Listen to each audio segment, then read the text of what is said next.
What's up guys, welcome to Wasted Space, and today I am going to finally do the much talked about but never actually produced question and answer video that I talked about a couple of months ago. Basically to celebrate the fact that I've just hit 10,000 subscribers. I really wanted to say thank you to all of you guys. Really love the support. It's absolutely amazing I've been able to get this far, and it's only because I've got such a cool community commenting, helping out, just putting input onto all the stuff I'm creating, so I love that. Thank you very much. And I thought it was about time that you guys got to know a little bit more about me and why the hell I'm doing all this, rather than just here's some creations and a voice behind a microphone. So a couple of months ago I did a shout out for a few questions for this video. I apologise that it was a while ago, so anybody new to the channel hasn't had the chance. Hopefully this is going to be a series of videos and it can continue on, plenty of opportunity to answer whatever it is that you guys fancy.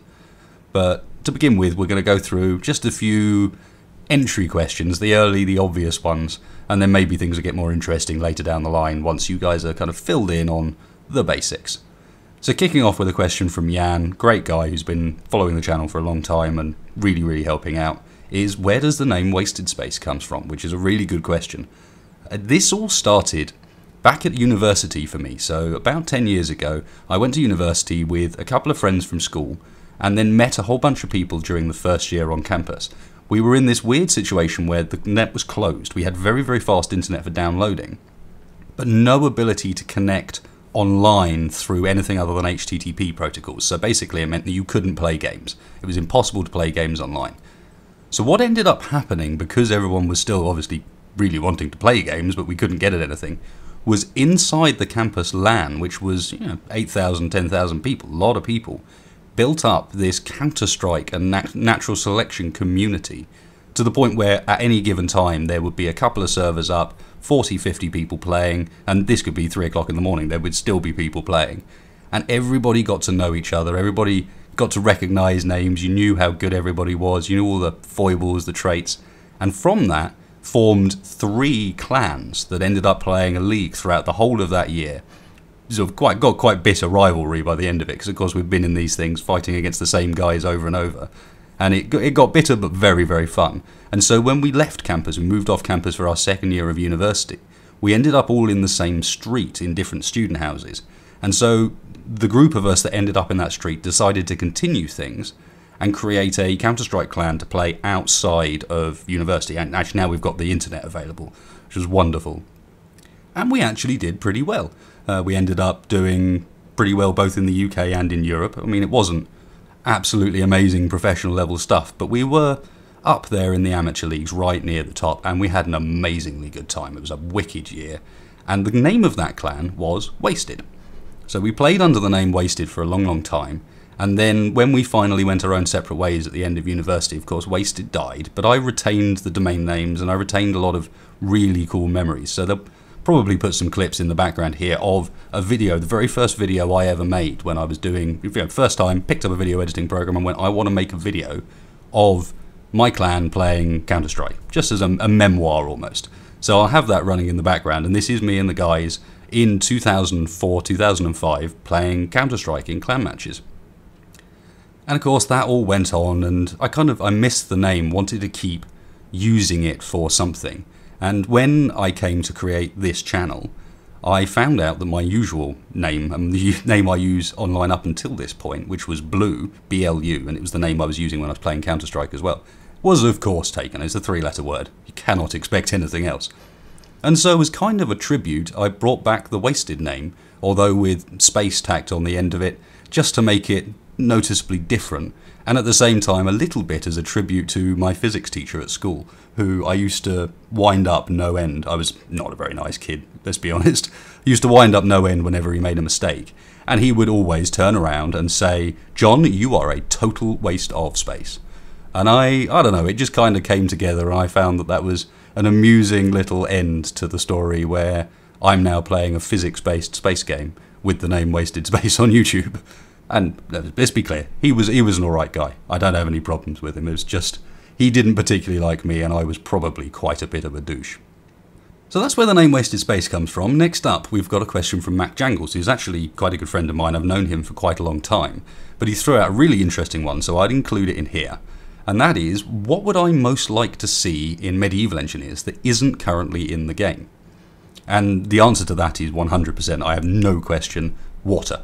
I want proper procedural flowing, it goes downhill, everything follows like it should do, physics responsive water, so that we can power contraptions with it, so we can float boats on it, just so that we can have fun with it. And I'm totally understanding of how difficult in reality that's going to be. You can't just stick water into a game. It doesn't really work like that. And water in particular is very, very complex with how it moves. Doesn't move like the air models we've got in Space Engineers, for example, where it's very pressure-based. This obviously follows gravity in a much, much more real fashion. And so contours, terrain, flow rates, there's so many calculations behind it that I fear that we might not actually ever get it. But I would really, really love to see water in Medieval Engineers. I'd really love to see water in Space Engineers as well. Be very interested to see, given the planets images that we've seen recently for Space Engineers, which quite clearly have oceans in them, what that means as far as water's concerned. Whether that's real flowing water or whether that's been done in another way. But yeah, that would be the answer to that one without a shadow of a doubt. Give me water so that I can make water wheels to power crazy contraptions. Next up, we've got a question from Fabulous Flatcap. Now, this one's a bit of a weird one because rather than take the usual angle of why are you doing YouTube, why are you making videos, he approaches it from the other end, which is where does it all end? This channel, me and my subscribers, what is the end goal? Where do I picture this all finishing? And that's a bloody tricky question, honestly. I'm not sure I have much of an answer to it because I don't think I've really been thinking that far ahead. You know, I'm enjoying doing this a huge amount, having a great amount of fun just making videos for you guys. Wasn't really expecting the videos to go anywhere, to be honest. I was having fun making them. I thought a few people might watch them, and now there's apparently 10,000 of you that watch them and are interested in what the hell I'm doing. So all of a sudden that's a much, much more relevant question than it ever was before. But I guess I would like to stick with YouTube. I don't see myself being one of those people that kind of uses YouTube as a springboard or a platform to go somewhere else. I know some people, in fact, one of the guys that's pretty much responsible for getting me into YouTubing in the first place made me think, actually, I could give that a go myself and maybe make something entertaining. He's a guy that went through the YouTubing route but now does something completely different. He still produces videos every now and then, but it's not the same as he used to do. The guy's name is Mike B. I'll stick a link in the video description down below, but it's one of the two guys that's very much responsible for why I thought I could give this a go and why I thought, why not, let's give it a shot, how bad can it be? The other one being a fella called The Mighty Jingles, but we'll talk about him at a later date because that leads on to a whole bunch of other questions and stories. As for my subscribers and me, I mean, I want to build up a proper community. I'm sure you guys have recognised on the channel already. I love interacting with you guys. I love having a community there. And that's kind of the direction I want to see things going. I don't want it to be I grow to the point where I get too big to be able to have a proper community, if you know what I mean. I think that's something that's very easy to happen. And this is obviously being a bit egotistical in that, oh my God, he thinks he's going to grow to be big. But imagining following through where I would picture this ending, you want to picture it ending well. And my picture would be still here doing this. Maybe I'm bigger. But I'm bigger with a nice community, a community of you guys that I can meet up with at events, for example. You know, that was one of the coolest things about the Insomnia event I went to recently, was getting down there and getting to meet up with both other YouTubers, but also some of the guys that actually watch my videos. I was like, what? Wow, this is actually bringing this into a whole real life light that I can now actually meet people that know me and kind of know what I've yabbered on about in these videos for so long. And it's very, very cool. I love doing that. So that's worth mentioning as well. On the off chance someone does spy me wandering around at a convention or whatever, I tend to be wearing a Wasted Space t-shirt now. If you do, come over and say hello. Do not the hell be shy. Please come over and say hello. But anyway, moving on from that, that's kind of the end point. As far as I'm concerned, at least, I'd like to grow and I'd like to be in a position, as I've mentioned before, where I can do this full time as a living, because then I can actually put proper effort into it. I can make better videos, I can make more videos, I can cover more games, which is what I'd love to do. But at the moment I feel I'm a little bit trapped by the fact that I want to produce good quality stuff. I don't want to back off doing the Space Engineers content or anything like that. So I would very much like to be in that position. If it happens, that would be absolutely amazing. But I don't expect it to happen. I fully expect to continue making these videos for fun and hoping that you guys are enjoying what I'm making. The next question we've got is one from the Nerl, who has been a very long-term follower of the channel and involved in a number of the events, but had a pretty tricky question in that he asks, what is my passion, if any? And passion's a scary word. I'm not sure. I'm scared to approach passion properly because for some people passion is such a strong thing, and for some people passion can just mean, oh, I like playing guitar. So how do you pick the point? But I can certainly, I'll pick at it and sort of talk about things that I'm really, really enjoying and things I've done for a long time. And whether or not I'm passionate about them, well, that's another question. And, it's a tricky one to answer because it's all a bit comparative. But the two things I would put down there, one of them is technology, obviously. I have been building my own computers pretty much since I was about 11, 12, 13, that sort of area. Father brought home a beaten up PC that the work were getting rid of. I broke it repeatedly over and over and over and over again, and then spent hours randomly doing things trying to fix it. And most of the time it did eventually work, and I was kind of able to put together a few bits of how exactly that had fixed. Or sometimes I'm just like, I've changed so much, I've got no idea, but hooray, it's working again. Anybody who's familiar with Windows 3.11 and pre-Windows sound card issues in particular, and setting up Sound Blaster 16s and Sound Blaster Pros with what IRQs and ports and all that rubbish, it was confusing, especially if you had no guidance whatsoever.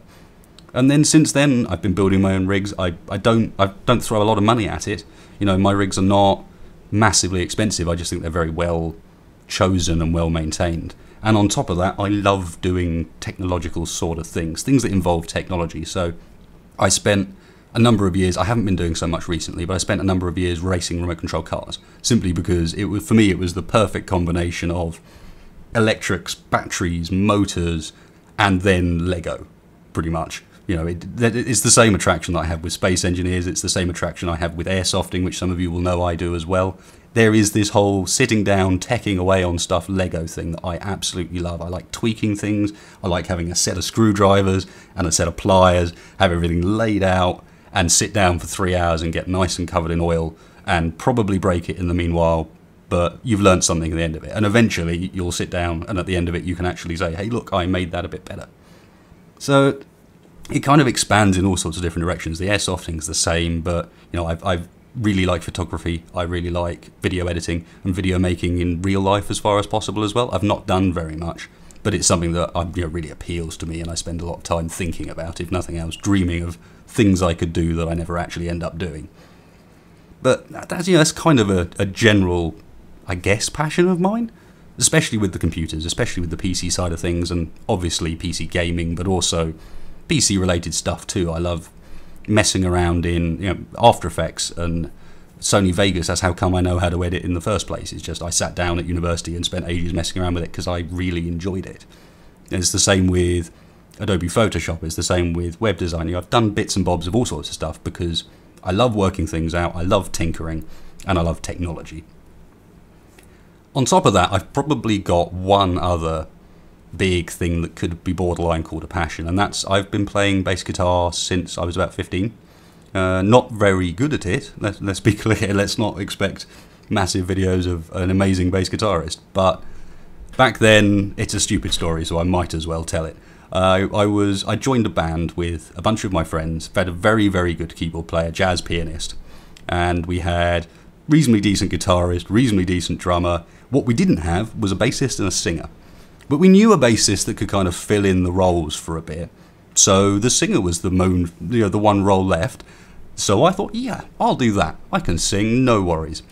And as I'm sure you can probably imagine where this heads, I ended up embarrassing myself in front of my entire school because I can't sing. Let's be very, very clear. And I certainly couldn't sing the song I chose to sing. So made an absolute embarrassment of myself out of the entire school. And as soon as I'd done that, I was like, right, I'm never singing again. Give me the one that stands at the back that no one really notices.